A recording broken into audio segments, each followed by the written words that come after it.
Welcome to our video today, speaking about test blind versus test optional admissions policies.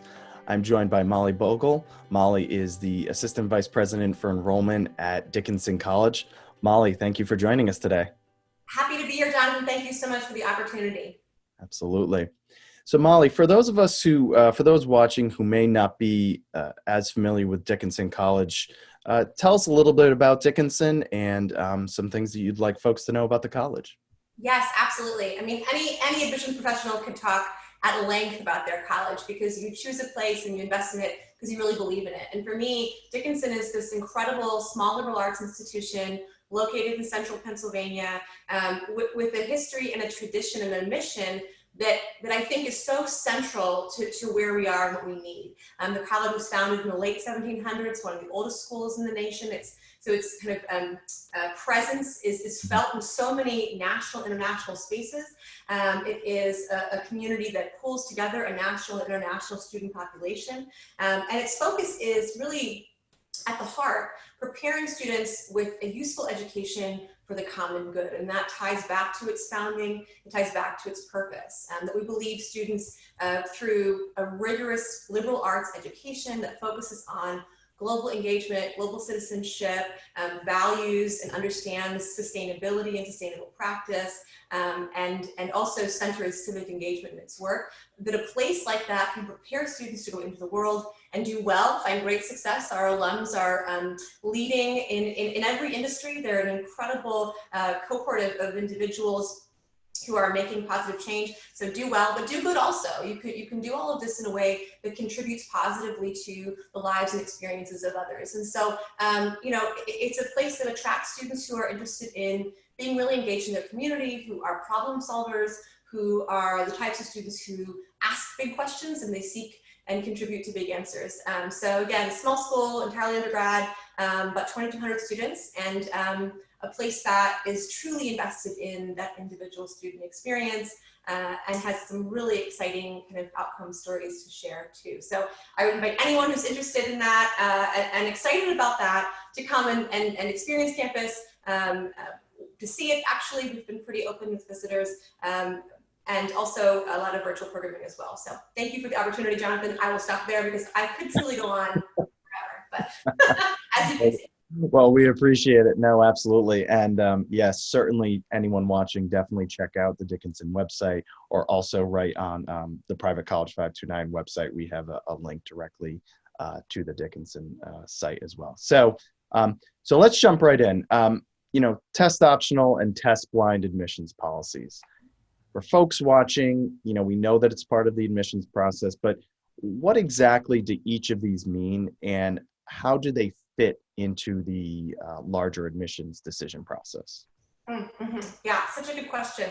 One of the things that is perhaps most consistent about college admissions and the admissions process is that there's nothing that is truly consistent across different schools, right? And I think that's important to know. Schools are making decisions based on institutional priorities, based on mission. You just heard me talk about Dickinson and who we are, what we do. The way we read a file, the way we build a class is informed by that. And so schools will adopt policies around testing that align with their goals and their mission and support their ability to accomplish the goals of the institution. And so some schools are going to require testing and say, this is a central part or an important part of a decision. We must see it for every single student.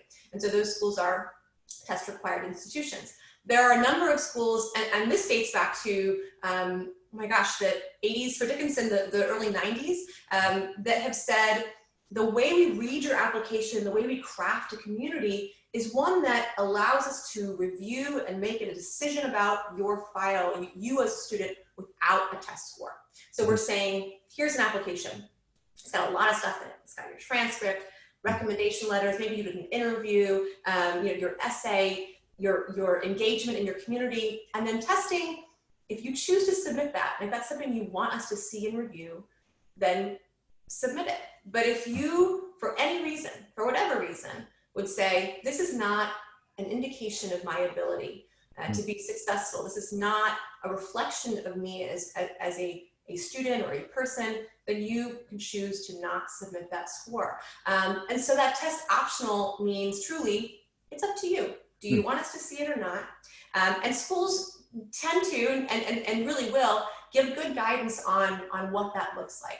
I'll say quickly, some schools will have a test optional policy that will have some type of additional requirement. And so families and students should really watch for that. But some schools will say, we're optional. You tell us if you want us to look at them or not. And we will if you tell us, and we won't if you tell us not to.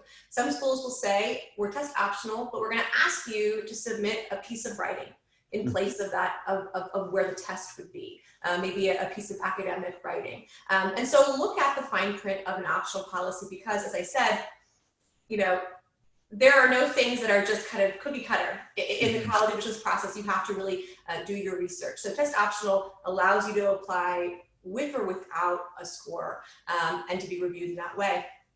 Test blind or test free. This is a policy whereby schools say, we are not going to review testing at all as a part of our admissions requirements. We're going to look at all the other things I just said, your transcript, the school you attend, the classes you take, the grades you get, your essay, your writing, your recommendations. All these pieces of you are going to come together and give us a clear picture of your readiness for this place, this academic community, and kind of your potential fit or match with the school's mission and its direction. And so a test blind or test free school is going to be one that reads every application without scores. There's not a choice. And so really, here's the thing. You've got test required, test optional, and test blind. The two different ends, you don't need to make the choice. The school will make the choice that they will require your test or they will not look at the test. In the middle of test optional, you make a choice as to if you'd prefer for a school to review your scores or not. So that's kind of the difference in those policies. So, you know, you alluded to this in the kind of breaking down the three different, you know, testing definitions, I would say. And so, you know, you mentioned enrollment goals of the particular college or university. Is that, you know, when it comes to why a college may decide to choose one policy over another, is it really tied to those enrollment goals? Is it tied to kind of maybe what they're learning or the types of students that they're attracting? What's the thought process maybe behind why colleges choose one over the other? All the things. Yeah, no, it's a great question, Jonathan. So a college's choice to adopt any particular policy is going to be informed by a lot of different things. And so ultimately it is college admissions. It's two things live at the center of an admissions process. It's the student and the college. And so at the end of the day, a policy is going to be reflective of the way that a college can best support or advance those two things. And so in some cases, you may say our enrollment goals and our policy for testing are not aligned. We're looking at maybe access issues in testing and saying this is a significant issue and one that is important to us in our goals to provide increased access to college.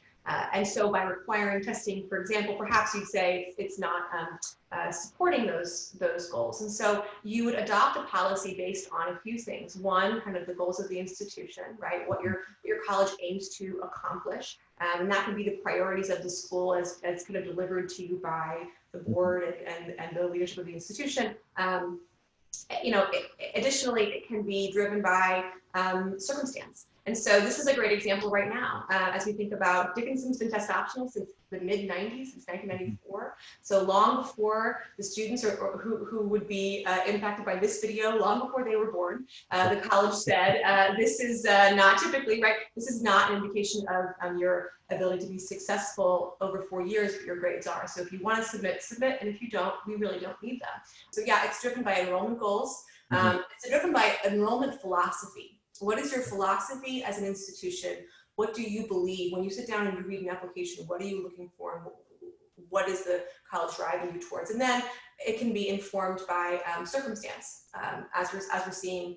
So for students and families navigating the college search process, which we believe many folks watching will be doing, if not now, they will be in the very near future. So And you alluded to some of this already. So can you talk about maybe some of the advantages or disadvantages with applying to colleges that adhere to one policy over the other?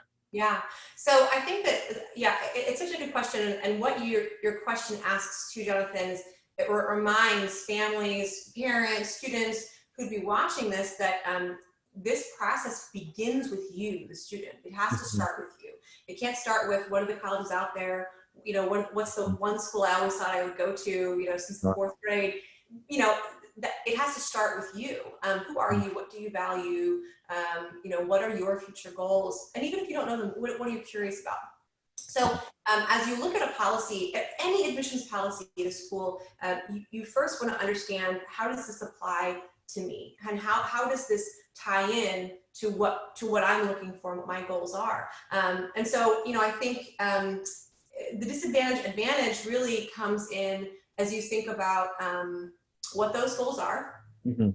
And in this case, testing, where you're testing, if you're taking the SAT or the ACT, where your testing kind of lands, Mhm.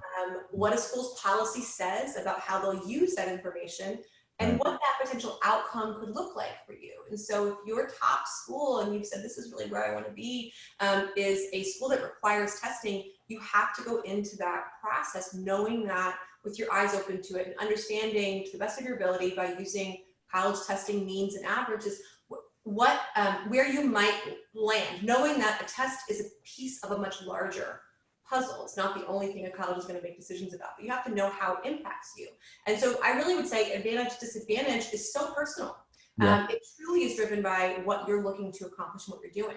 In terms of test optional and test blind or test free, I think students can perceive that sometimes as advantage, disadvantage, because you can perceive Mhm. test optional. If you're a student who's looking at your testing and you feel concerned that it's not reflective of you, there's always this moment where you say, they said it's optional, but do they mean it's optional? Is it really optional? Optional is one of probably my least favorite words in college, because everyone just says it's optional, it's required. And that's not true. It's not. A college would not adopt an entire policy that would impact its full reading cycle, that will impact its data and ability to predict through that data, if it didn't believe it was important. And so if a school says optional, it's optional. And that's actually probably going to be my advice to families also. Right? So, but students can perceive advantage, disadvantage, because they're concerned about the choice. There are a lot of choices to make in the admissions process, and this can be one that can feel kind of heavy. The other thing about the test blind, in terms of test blind, test free, advantage, disadvantage, students may feel as if, well, I was able to take the test and I'm really proud of Mhm. that score. I knocked it out of the park, and I really worked hard, and I'm proud of that score. It's almost definitive or likely Yeah. that your success in that test, in that moment, is going to show up in a lot of other places in your application. There's this kind of moment when you get that score back and you feel like it says something about you. And let me tell you, from 15 years of reading applications, the first line of your essay, the thing your counselor says about you, the way that you greet the tour guide when you arrive on campus, that says everything about you, a lot about you. It can. And so know that we are looking at every single piece of the application, no matter what, test required, optional, or test blind, test free.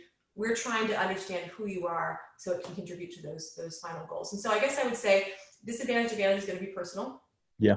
Know the policy, know what's being asked of you, understand how testing is used or not used, and recognize the other pieces of the application that will inform a decision. All right. Well, before we let you go, one last question for you, Molly. Final words of advice or thoughts on both test optional and test blind admissions policies. I know you kind of alluded to a few already, but any final words of advice or thoughts for families as they're watching this video? Yes, absolutely. What a good opportunity to kind of sum all of this up, right? So I think a few things. One, remember, as I said in the beginning, students and parents, remind your students, you're at the center of the process. You're the most important part of this job, right? That working with you, understanding who you are and what you value, that is so essential to college admission. And you should value it too. Right. So really think about who you are and what you're looking for. There are so many different colleges and universities out there that are eager to tell you their story. So don't limit yourself in learning, but definitely be realistic about what that path could look like for you. And then I would say that the other two pieces would be, you know, knowing the admissions policies, knowing how a school reads applications.